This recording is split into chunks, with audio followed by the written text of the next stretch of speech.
할렐루야. 성경 1189장 장별로 알아가는 성경 이야기 진행을 맡고 있는 구재숙 목사입니다. 반갑습니다. 지난 시간에 이어서 누가복음 함께 해보도록 하겠습니다. 마태복음은 왕으로 오신 예수님을 마태가 소개합니다. 마가복음은 종으로 오신 예수님, 그래서 대상이 이방인이죠. 마가가 소개하고, 오늘 누가복음은 인자의 아들로 오신 예수님을 의사인 누가가 소개하고 있습니다. 요한복음은 하나님의 아들로 오신 예수님을 사도 요한이 소개하고 있습니다. 지난 시간에 이어서 누가복음 19장입니다. 누가복음 19장은 예수님이 이제 십자가를 지시기 위해서 예루살렘으로 입성하시는 입성입니다. 그래서 삭개오를 만나시고 열무나 비유에 대해서 말씀합니다. 예수님과의 만남은 인격과 삶을 변화시킵니다. 예수님 안에 생명의 능력이 충만하기 때문입니다. 세리장 삭개오도 예수님과의 만남을 통해서 구원과 그의 생활의 변화를 체험하게 되어집니다. 참된 구원은 실생활의 변화가 동반되어야 함을 교훈하고, 열무나 비유 사건은 재림의 지연, 그리고 종말시의 심판 원리, 충성 등 다양한 시각에서 하나님의 말씀을 바라볼 수 있습니다. 1절입니다. 성경 가지고 계신 분은 저와 함께 성경을 읽어가면서 함께 은혜 나누면 좋겠습니다. 1절, 예수께서 여리고로 들어가 지나가시더라. 삭개오라 이름하는 자가 있으니 세리장이요 또한 부자라. 그가 예수께서 어떠한 사람인가 하여 보고자 하되 그가 키가 작고 사람이 많아 할 수 없어 앞으로 달려가 보기 위하여 돌무화과 나무에 올라가니, 예수께서 쳐다보시고 삭개오야 속히 내려오라, 오늘 내 집에 유하여야 하겠다 하시니 급히 내려워 즐거워하며 영접하거늘 삭개오가 서서 여짜오되 주여 보시옵소서, 내 소유의 절반을 가난한 자들에게 주겠사오며 만일 누구의 것을 속여 빼앗은 일이 있으면 내 갑절이나 갚겠나이다. 우리가 주일학교 때 보고 싶어 예수님 얼굴, 그렇지만 키가 작아 보이지 않아. 그래서 우리가 보고 싶어 예수님 얼굴, 그때 키가 작아서 예수님 볼 수 없는데 그때 예수님께서 삭개오야 내려와라, 내가 오늘 너의 집에 유하여야겠다, 이렇게 예수님께서 삭개오의 집에 갔을 때 삭개오에게 회개가 일어나게 되어집니다. 내 소유의 절반을 가난한 자들에게 주겠습니다. 또한 누구의 것을 속여 빼앗은 일이 있다면 4배로 그렇게 갚겠습니다. 이런 회개의 고백이 나오는 걸 볼 수가 있습니다. 여기서 4배로 갚겠습니다는 내갑절은 삭개오가 내놓겠다는 재산은 보통 요구되는 것보다 훨씬 많은 양이었음을 말합니다. 보통 랍비들은 소유의 20%나 다음의 수입의 20%를 자손으로 베풀라고 가르쳤다고 합니다. 또한 부당하게 갈취한 돈을 되돌려 줄 때는 대개 그 액수의 5분의 1, 20%좀 보태어 주었다고 합니다. 그러나 가축 도둑에게는 4배 변상을 요구했는데 로마나 이집트에서도 이와 비슷한 법이 있었다고 합니다. 삭개오는 4배를 주겠다고 한 것은 삭개오는 불행한 부자들의 그 범주에 속하지 않게 4배를 그렇게 갚아줌으로 말미암아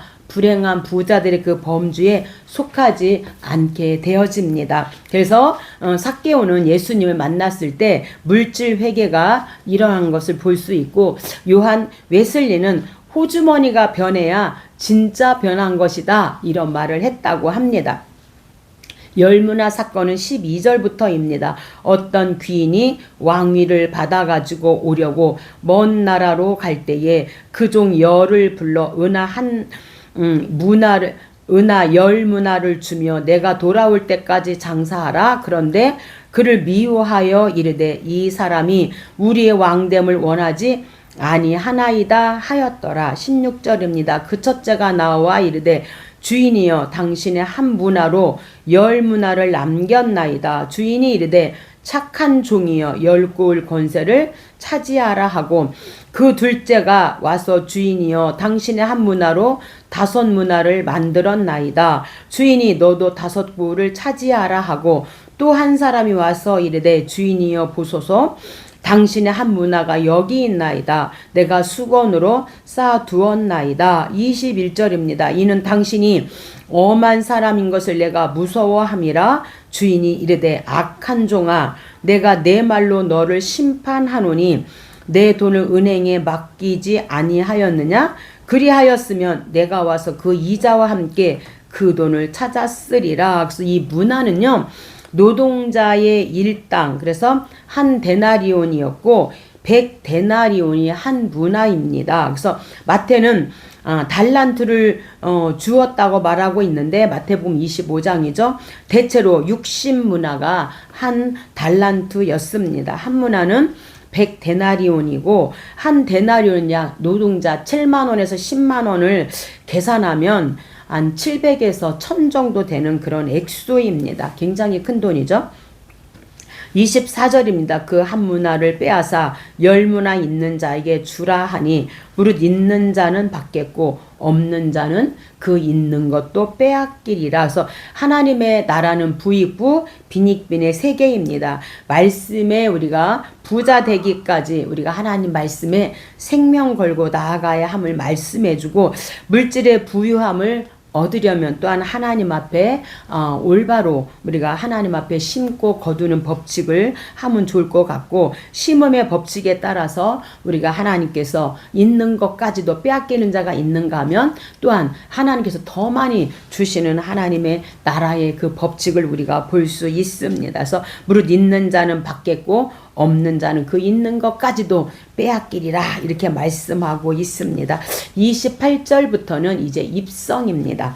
예수께서 이 말씀을 하시고 예루살렘을 향하여 앞서서 가시더라. 너희는 맞은편 마을로 가라. 아직 아무도 타보지 않은 나귀 새끼가 매여 있는 것을 보리니 풀어 끌고 오라. 그것을 예수께로 끌고 와서 자기들의 겉옷을 나귀 새끼 위에 걸쳐놓고 예수를 태우니 가실 때 그들이 자기의 겉옷을 길에 펴더라. 그래서 예수님이 이제 십자가를 지시기 위해서 예루살렘에 입성하시는 19장이고 20장은 이제 예루살렘에서 논쟁을 하게 되는데 세금에 관하여 계명에 관하여 부활에 관하여 예수님이 누구의 자손이냐. 그래서 세계 부자. 그래서 세금, 계명, 부활, 누구의 자손에 대해서 이제 예루살렘에서 논쟁을 하게 되어집니다. 예수님은 반대자들의 본거지인 예루살렘에 입성하셔서 사역에 매진하십니다. 당시 종교 지도자들은 예수님의 예루살렘 입성으로 인해 자기들의 기반이 흔들릴까봐 더욱 교묘하게 주님께 도전하고 있습니다. 이에 주님은 빛이 바로 옆에 왔으나 알지 못하고 이 빛이 바로 예수 그리스도죠. 어둠에 거하기를 좋아하는 그들의 패역한 모습을 비유로 말씀하고 있습니다. 22절입니다. 우리가 가이사에게 세를 바치는 것이 옳으니까 옳지 않으니까 하니 예수께서 그 관계를 아시고 데나리온 하나를 내게 보이라. 누구의 형상과 글이 여기 있느냐? 대답하되 가이사의 것이니이다. 25절 그런즉 가이사의 것은 가이사에게 하나님의 것은 하나님께 바치라 하니 여기서 가이사의 것은 세금 납부 이상을 의미하고 있습니다. 그가 합법적으로 지시하는 것이면 무엇이든지 그 세금 복종해야 함을 말하고 있고 그러나 성도에게는 그것이 전부가 아니고 그와 동시에 또한 가이사의 것은 가이사에게 그와 동시에 하나님의 것은 하나님께 바쳐야 함을 말씀합니다. 이는 하나님께 대한 더욱 높은 의무가 전자의 의무를 포함한다는 데서 분명해지고 있습니다. 27절은 부활의 논쟁입니다. 부활이 없다고 주장하는 사두개인 중 어떤 이들이 와서 선생님이여 모세가 우리에게 써주기를 만일 어떤 사람의 형이 아내를 두고 자식이 없이 죽으면 그 동생이 그 아내를 취하여 형을 위하여 상속자를 세울지니라 하였나이다. 그런즉 7형제가 있었는데 마지가 아내를 취하였다가 자식이 없이 죽고 그 둘째와 셋째가 그를 취하고 7이 다 그와 같이 자식이 없이 죽고 그 후에 여자도 죽었나이다. 33절 7이 다 그를 아내로 취하였으니 부할 때에 그 중에 누구의 아내가 되리까? 이렇게 지금 질문하고 있습니다. 35절 저 세상과 죽은 자 가운데서 부활함을 얻기에 합당히 여김을 받은 자들은 장가가고 시집가는 일이 없으며 하나님 나라에서는 시집가고 장가가는 일이 없다. 그래서 이렇게 없다, 이렇게 시집가고 장가가는 일이 없다 말씀하십니다. 또한 예수 그리스도는 누구의 자손입니까? 라고 물을 때에 다윗의 자손이 아니라 다윗이 예수님을 향하여 주 대신 예수님이다 이렇게 고백했다는 것입니다. 41절 예수님은 누구의 자손입니까? 질문하는 거죠.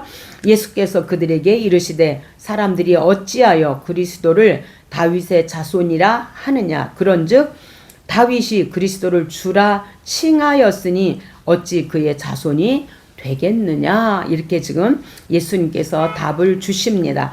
21장입니다. 21장은 이제 마지막 때 나타날 재림 징조입니다. 그래서 이제 주님이 재림하실 때는 어떤 징조가 있습니까? 라고 물을 때 거짓 선지자가 많이 나올 것이고 전쟁과 기근이 있을 것이고 지진이 있을 것이다 이렇게 말씀해 주십니다. 십자가 순환을 사흘 앞둔 때에 주신 예수님의 교훈으로 1차적으로는 예루살렘의 멸망을 그리고 궁극적으로는 종말의 심판을 염두에 두고 말씀하고 있습니다.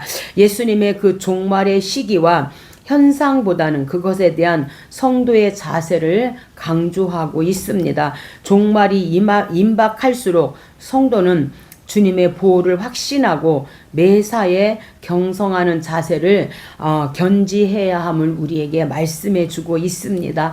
재림 징조조 5절 어떤 사람이 성전을 가리켜 그 아름다운 돌과 헌물로 꾸민 것을 말하매 너희 보이는 이것들이 날이 이르면 돌 하나도 돌 위에 남지 않고 다 무너뜨려지리라. 그들이 물어 이르되 어느 때 이런 일이 있겠사오며 무슨 징조가 있사오리까. 이렇게 징조에 대해서 물어봅니다. 그때 주님이 오시는 그때에는 이제 예루살렘이 무너질 뿐만 아니라 또 그럼 무슨 일이 일어납니까? 그랬을 때 거짓 선지자, 전쟁, 지진, 기근에 대해서 말씀합니다. 8절입니다. 이르시되 미혹을 받지 않도록 주의하라. 많은 사람이 내 이름으로 와서 이르되 내가 그라하며 때가 가까이 왔다 하겠으나 그들을 따르지 말라. 그래서 이제 거짓 선지자들 미혹하는데 그들을 따르지 마라 이렇게 말합니다. 10절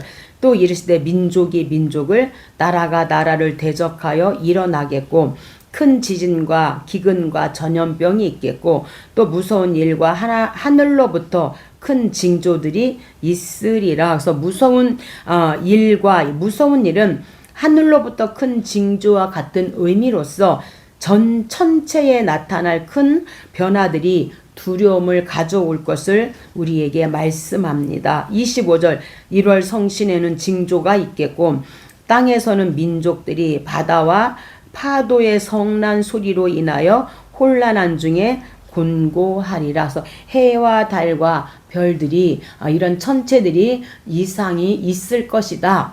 그래서 우리가 날씨가 캄캄하면 비가 오겠구나 하면서 왜 너희들이 주님은 보지 못하느냐 해서 이제 그 주님이 오시는 그런 징조들에는 이런 일들이 있을 것이다 이렇게 말씀합니다.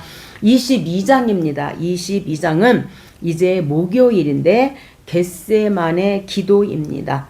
가룟 유다의 배반으로부터 사내들인 공회에 회부되어 정식으로 재판을 받으시기까지의 예수님의 행적을 기록하고 있습니다. 이 기간 동안 예수님은 유월절 만찬을 베푸시고 성찬 예식을 직접 거행하십니다. 특별히 이 두 사건에는 자신을 속죄양으로 드려 전 인류를 죄에서 구원하시고자 하시는 예수님의 구속 열정이 두드러지고 있습니다.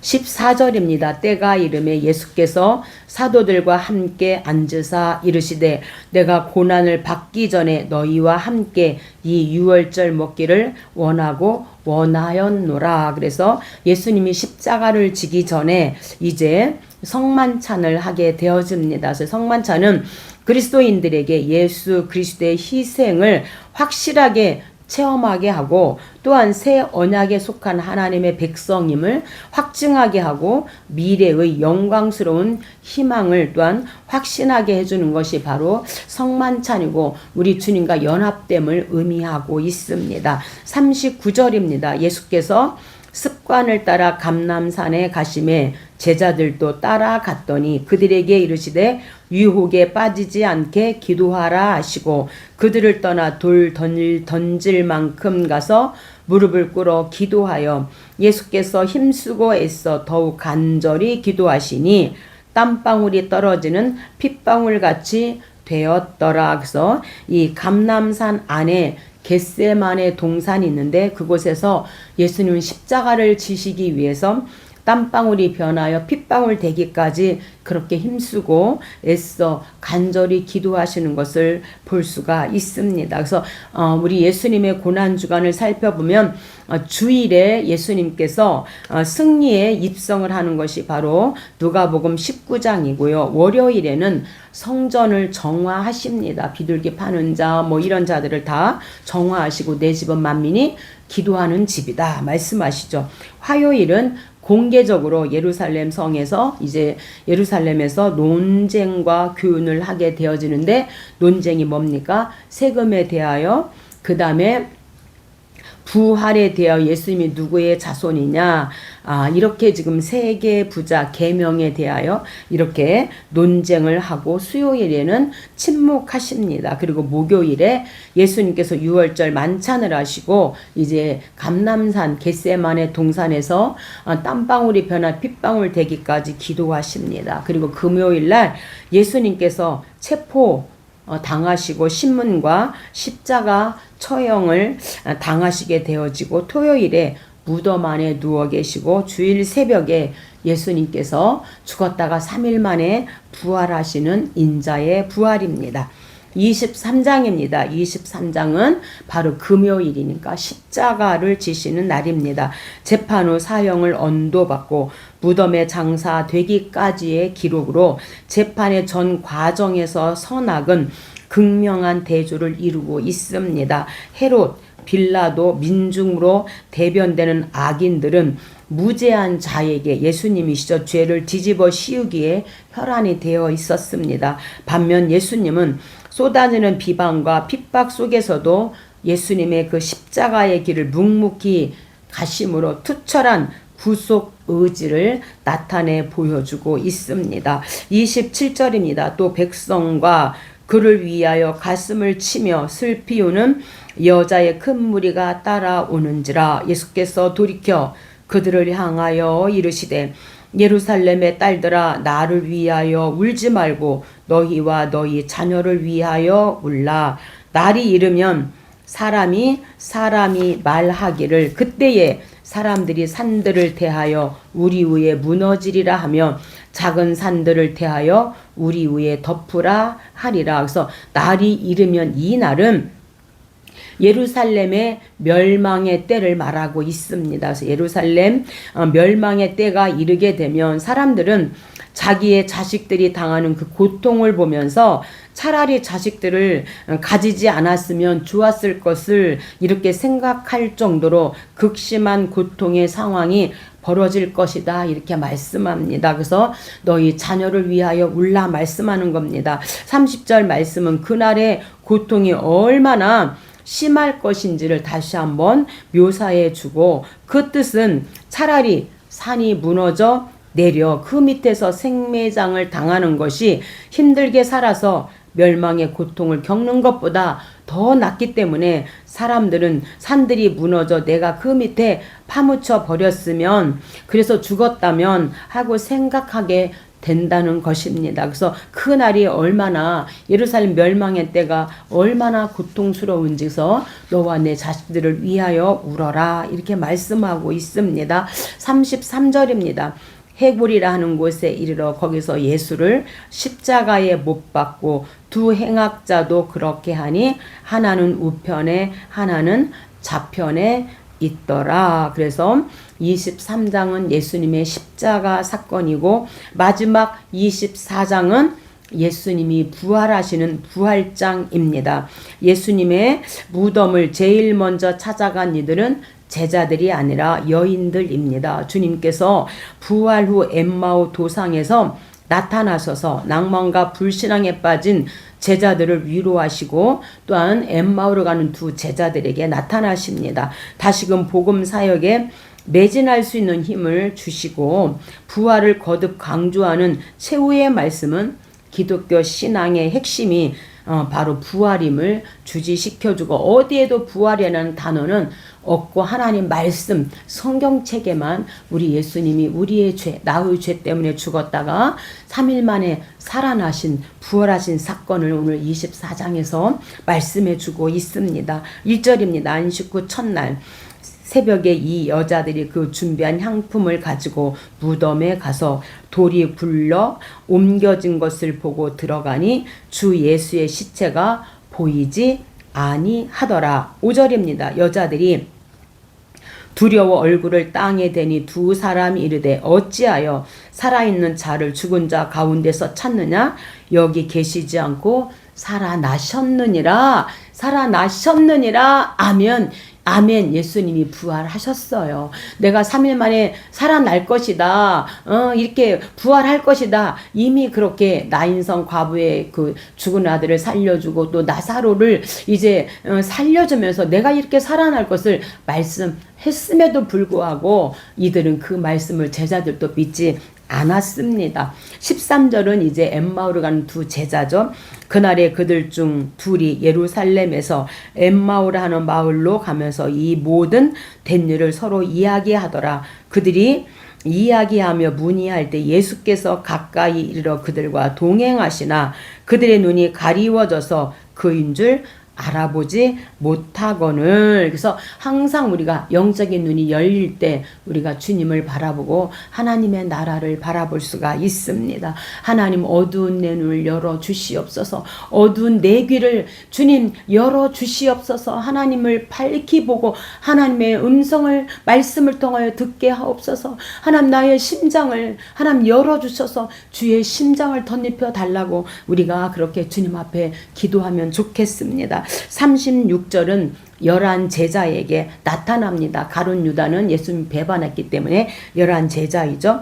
이 말을 할 때 예수께서 친히 그들 가운데 서서 이르시되 너희에게 평강이 있을지어다 하시니. 그래서 이제 11 제자에게 나타나서 예수님의 부활을 확증합니다. 예수님은 자신의 부활이 영적인 부활일 뿐 아니라 살과 뼈로 살아나셨음을 강조하고 있습니다. 예수님의 육체적 실체를 보고도 반신반의하는 제자들에게 예수님은 물고기를 잡수심으로 이제 육체를 확인시켜 주는 것을 볼 수가 있습니다.